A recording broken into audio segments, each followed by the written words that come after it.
Inflation. Inflation. Inflation.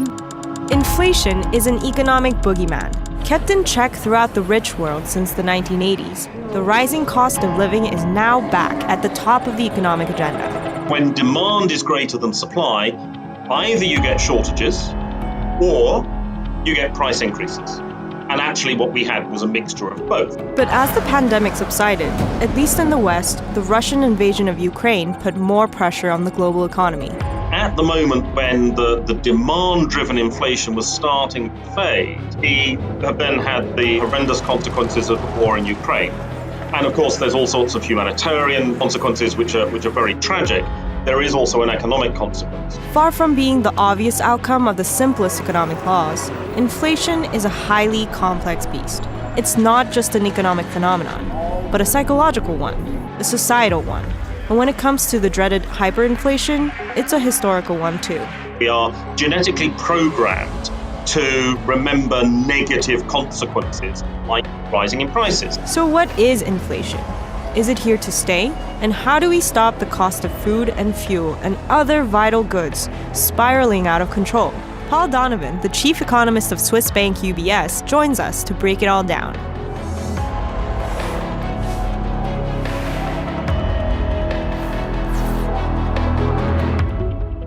Inflation is the change in prices, generally speaking, but there's, of course, lots and lots of different prices. So the inflation rate that we most often tend to hear about is consumer price inflation, which is sort of this mythical average consumer's basket of goods that they buy. What is the change in the price of that basket of goods? But there's other forms of inflation as well.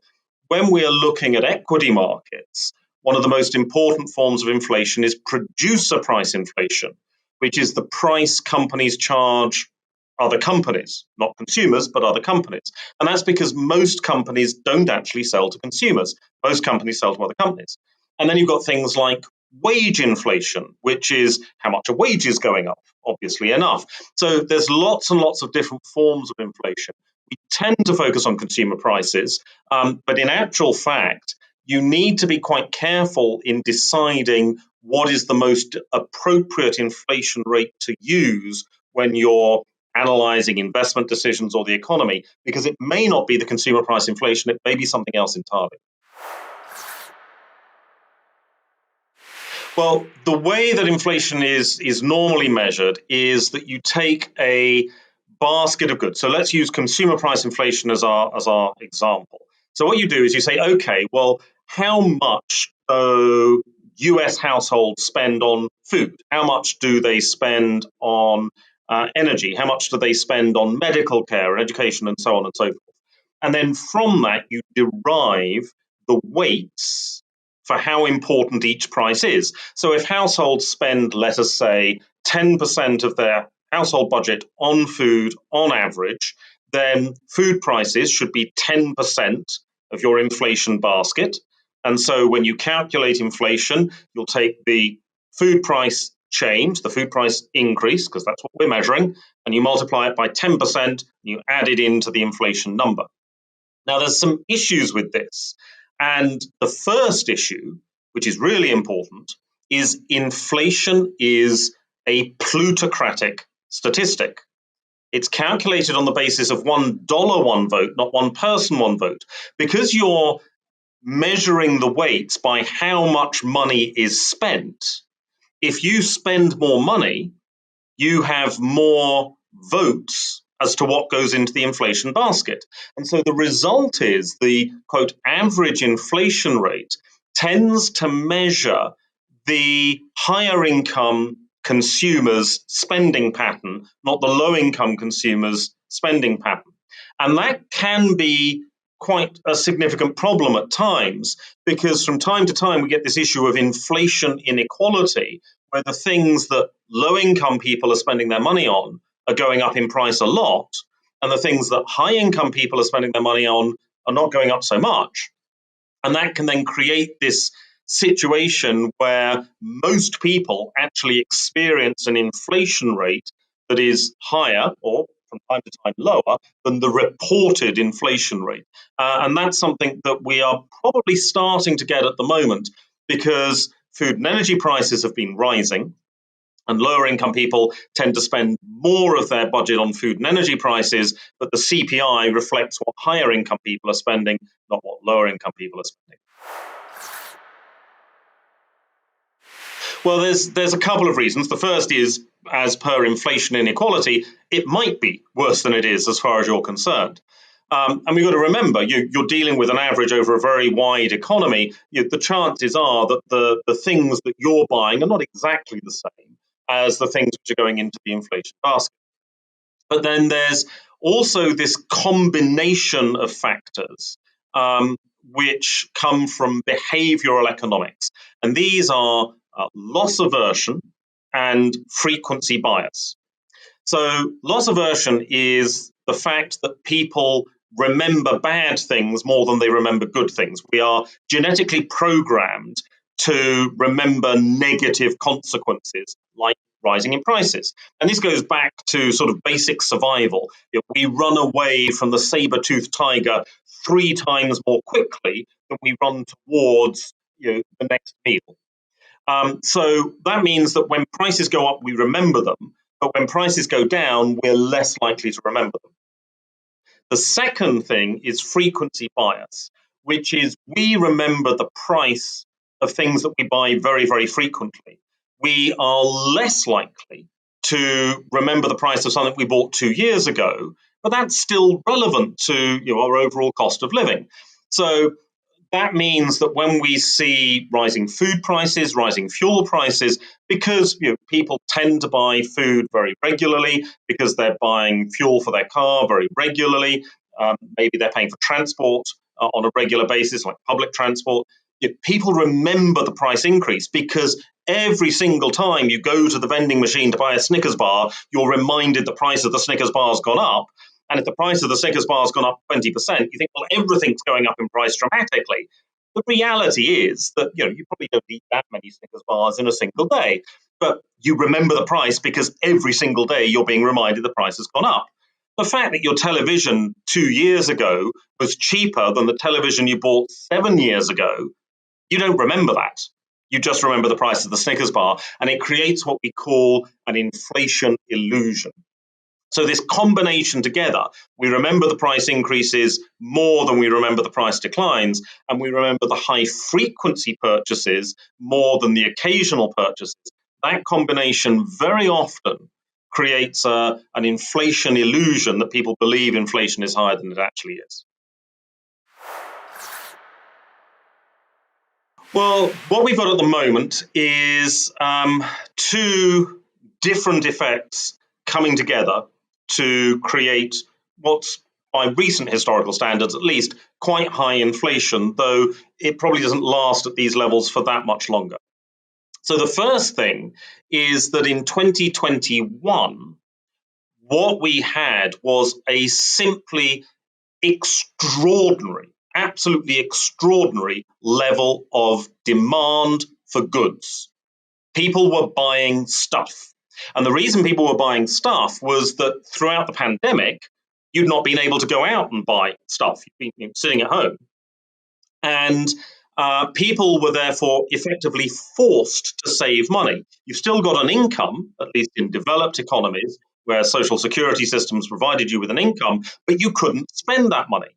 So what's the result? Well, the result is your savings piled up. As soon as the restrictions are lifted, you've got a pile of savings that you didn't actually want to have. And you've been sitting at home looking at your interior decor, watching home makeover programs on Netflix. What are you going to do the moment the shops are open? You're going to go out and buy new furniture and refurnish your home, or you're going to redo the kitchen or buy a car or whatever it is. And so we get this extraordinary surge in demand for goods. And that has pushed up inflation because we did actually see also an extraordinary surge in supply of goods, but the demand for goods was so unusual, it overwhelmed the supply. And when demand is greater than supply, either you get shortages or you get price increases. And actually, what we had was a mixture of both. But some of that surge in demand pushed up prices.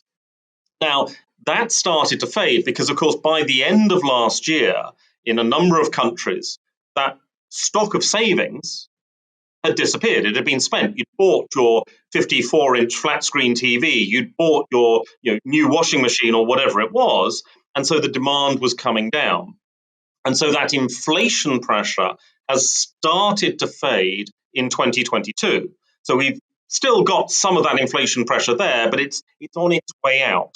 So if you look, for example, at television prices in the US or elsewhere, television prices were rising last year. They're now falling. You've now actually got negative inflation. Used car prices were going up extraordinary amounts in 2021, and in the last few months, they've started to turn negative again. So we've started to see a correction, but there's still enough of this lingering effect that it's adding to the inflation. But what's come on top of that is that at the moment when the demand-driven inflation was starting to fade, we have then had the horrendous consequences of the war in Ukraine. And of course, there's all sorts of humanitarian consequences which are very tragic. There is also an economic consequence. And that is that although Russia is not actually that significant as an economy in terms of its size, it's significant in commodities. And so what this has done is lead to higher commodity prices, partly because there have been constraints on supply, either because the planting season for crops in Ukraine has been limited, or because companies are less willing to purchase Russian oil, for example, but also because there's a risk. It's not just that you're seeing prices go up because supply today is constrained. Prices are also going up over concerns that the war will disrupt future supply. And so what that has done is push up commodity prices, and that does feed through to inflation. Now, this is where things get a little bit complicated, because if I say, well, the price of oil is going up, people immediately say, well, if crude oil is going up, petrol's going to go up by the same amount. That's not necessarily so, because, of course, you don't pour a barrel of crude oil into the tank of your car. There would be dire consequences if you did. The prices that we pay for food, for petrol, for airfares and so on, which are reliant on air fuel, these are commodities plus an awful lot of labor. And in the case of food, an extraordinary amount of labor. In a developed economy, only about 15-20% of what we spend on food is actually going on food. Most of what we spend is going on labor, which is delivering and processing, retailing, advertising. All of that comes out of what we spend on our loaf of bread. The farmer doesn't actually get that much. But with oil and with certain food products, it does have a pass-through. Globally, if I look at oil prices, crude oil is just under 2.5% of a typical inflation basket. And then you've got a lot of labor turning that crude oil into gasoline. But of course, if the crude oil price goes up by 100%, that will add just under 2.5% to your headline inflation rate. And that's pretty much what's going on at the moment. Interesting question, depends where you are. In the United States, I think inflation probably peaked in March. The UK, it'll be a little bit later. Europe, it'll be a little bit later still. The direction of inflation in the second half of this year, I think, is going to be downwards. And that's really for three separate reasons. The first, as we've already discussed, a lot of the areas where prices were really being pushed up last year by that absolutely extraordinary demand, we're now seeing the inflation rate come down, and in some cases, the inflation rate turn negative. And that's going to happen to more and more goods as we go through 2022. So the extraordinary demand is fading. As the extraordinary demand fades, the extraordinary prices will also fade. Second, and this is the big one, is what we call base effects. The most common way inflation is quoted is the year-over-year change in price. Now, when you think about that, that means that the year-over-year inflation rate that we always quote is telling us not just about prices today, but also about prices a year ago. And what we are doing, say, in March of this year, is comparing the prices in a normal economy in March 2022 with the prices in a lockdown economy in March 2021. And of course, if you're comparing normal to lockdown, there's going to be a change in prices, which is going to be quite sizable. As we go through this year, say by June, we're going to be comparing, at least in the States, a normal economy in June 2022 with a normal economy in June 2021. And the price change is obviously going to be less dramatic at that point. So that will lower the year-on-year inflation rate. Now, that's also why different economies peak at different times, because different economies opened up at different times. So Europe was still more or less in lockdown in April 2021, for example. So you're still in April going to be comparing normal with lockdown for Europe, but in the States, you're going to be comparing normal with getting back to normal. So that's why we've got these slightly different peaks. The third reason I think inflation comes down is sort of the absence of the inflation pressure that would really worry economists, and that's a wage cost price spiral. So we're not seeing wage costs really rise in an inflationary manner at the moment. Wages are about 70% of inflation in a developed economy. So it's the big one. It's the thing we really focus on. And we're not really seeing wage costs go up. Now, it's wage costs, not wages. That's an important distinction, because if you are paying people more money because they're working harder, as I repeatedly remind my boss, that's not a problem. That's not inflationary at all. And what we're seeing in most economies is that people are working harder.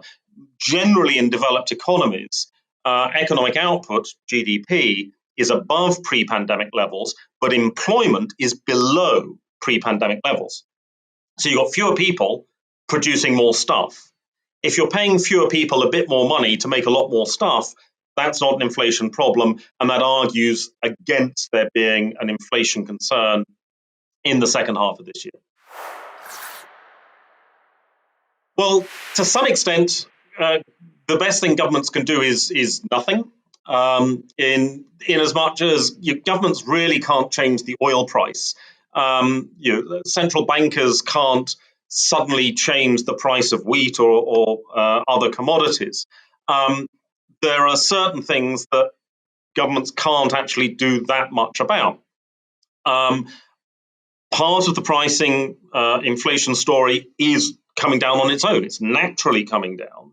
And then there's other things like fuel and food prices, the consequences of war, which really governments can't influence that much. We have seen in the United States and elsewhere parts of what's called the Strategic Petroleum Reserve being pushed into the market. That's where governments have stockpiles of oil which they release for sale, and that has a small impact on prices, and that's fine. But there's not that much that government can do. It's a different question about whether government should try and mitigate the consequences of the higher inflation. And there are things that they can do. They could either look at benefits that are being paid to try and help people afford the higher prices, or where something is taxed, and of course oil is very often taxed, they might feel, okay, well, we could temporarily lower the tax on oil, we could reduce sales taxes on other products to try and make it a little bit more affordable for people. So there are things that governments can do to mitigate the effects of higher prices in the short term, but governments can't change oil supply and demand themselves, at least not in the short term.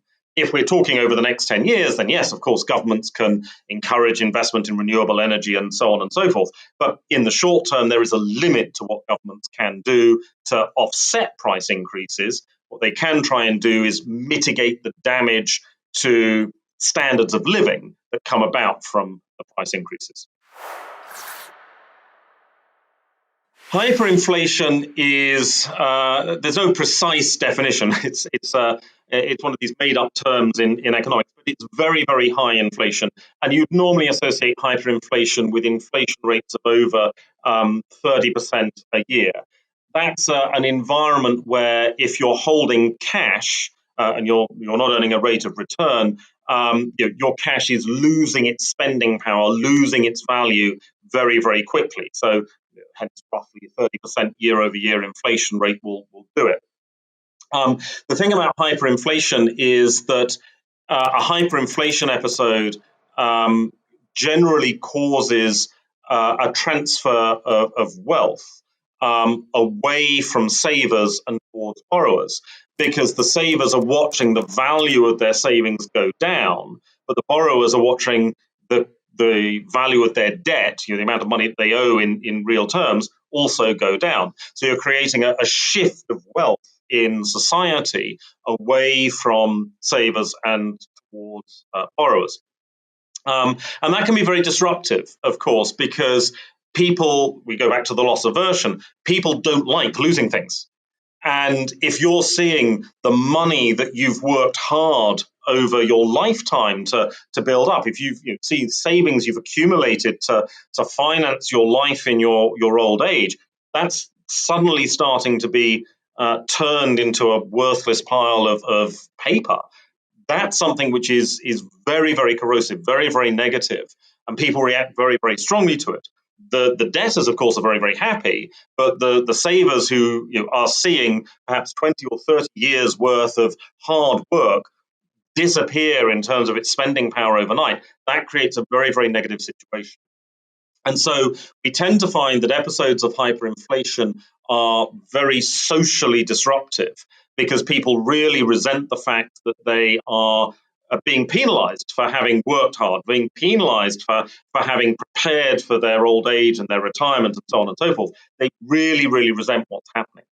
And the interesting thing about episodes of hyperinflation is that the legacy of a hyperinflation episode lasts, in many cases, for generations, 2-3 generations, because the people who experience the hyperinflation are very, very opposed to inflation thereafter because it's been so catastrophic to them at a personal level. And it's not just them, they tell their children and their grandchildren about it. And so very often in societies that have experienced hyperinflation, you will find that a lot of people are very, very sensitive to inflation, very, very opposed to inflation, not just for a generation, but for 3 generations afterwards. Germany, which of course had hyperinflation in 1923, and then again immediately after the Second World War, has a strong cultural tradition opposed to inflation. Singapore, where a lot of nationalist Chinese refugees had experienced hyperinflation in nationalist China in the 1940s, again moved to Singapore and bring with them this cultural fear of inflation and this abhorrence for inflation driven by this hyperinflation story. So there's lots of examples of this around the world where it goes on for a very long time because the social consequences, as much as the economic consequences of hyperinflation, are so damaging.